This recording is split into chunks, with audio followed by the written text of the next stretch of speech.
Good to see everybody. So Obsidian now is live on the website Solving Ironton.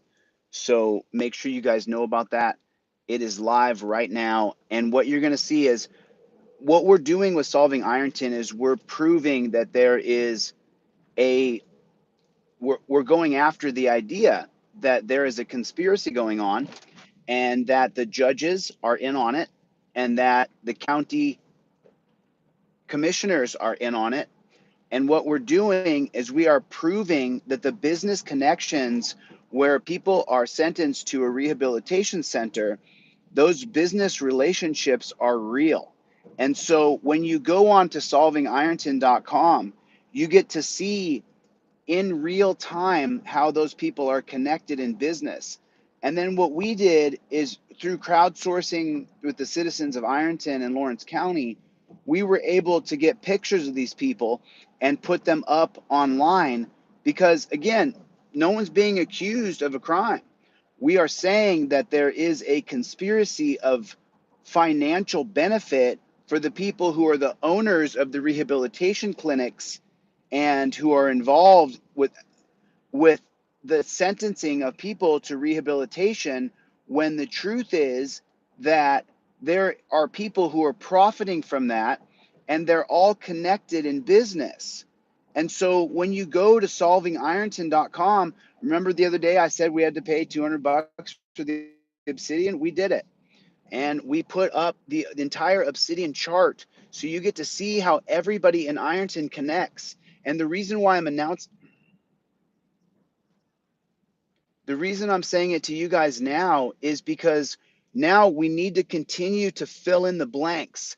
We need pictures of these people. We need there. So when you go and look at this, you're going to see the amount of data that we've done and that the researchers have put together. We have like a Free Britney team.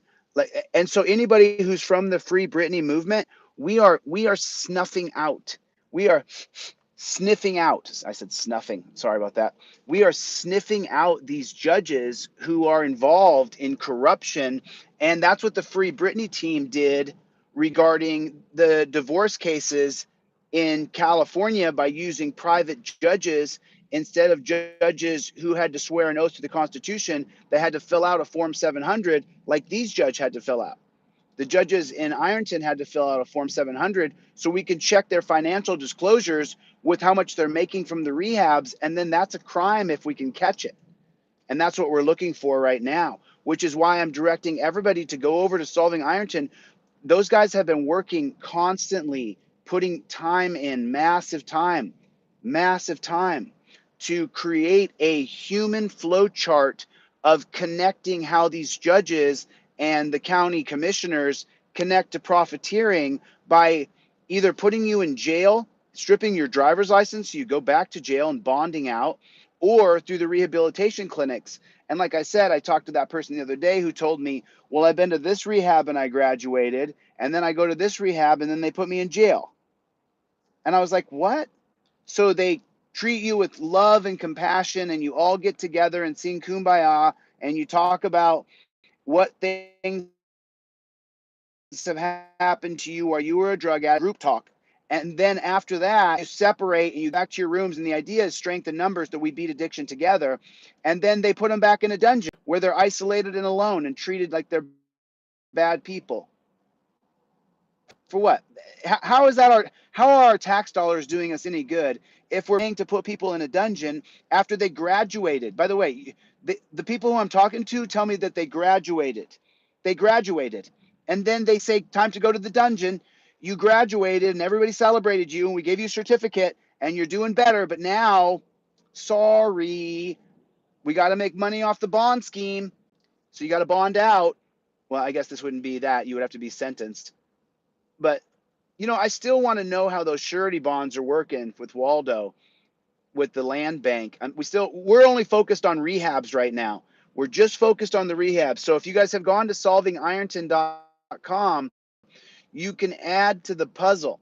And just so you know, we have so many people in there that there's been people who try to put in misinformation, but we have data from 10 different sources.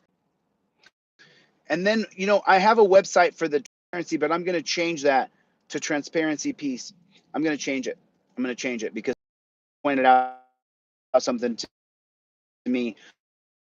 I definitely am for law and order. I'm not. I'm not down for raiding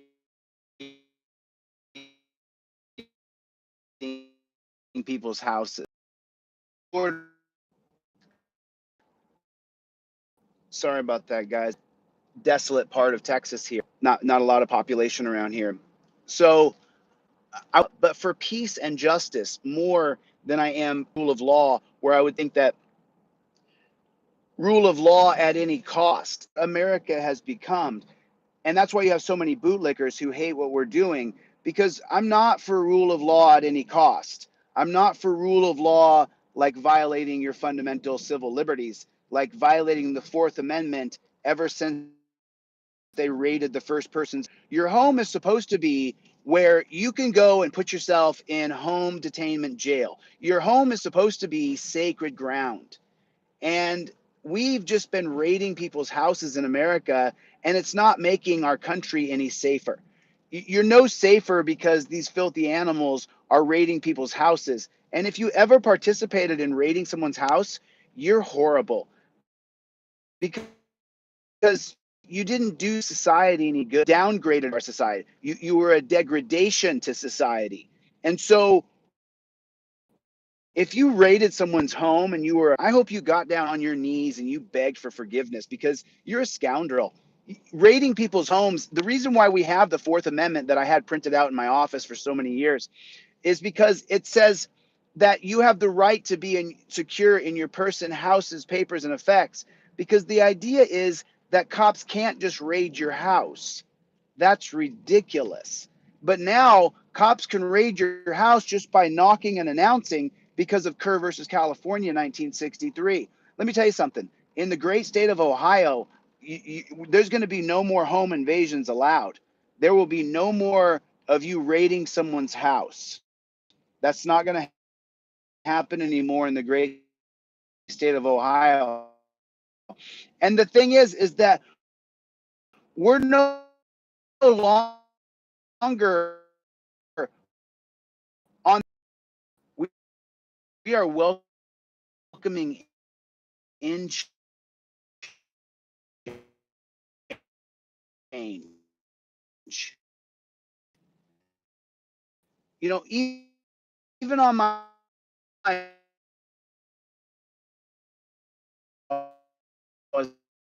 as I drive,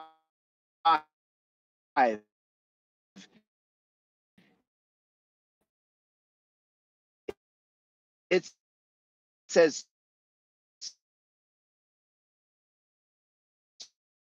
speed check ahead. In other words, it lets me know that there's a speed trap up here. Why do we have cops hiding on rural roads in Texas to give someone a ticket? For what? For what?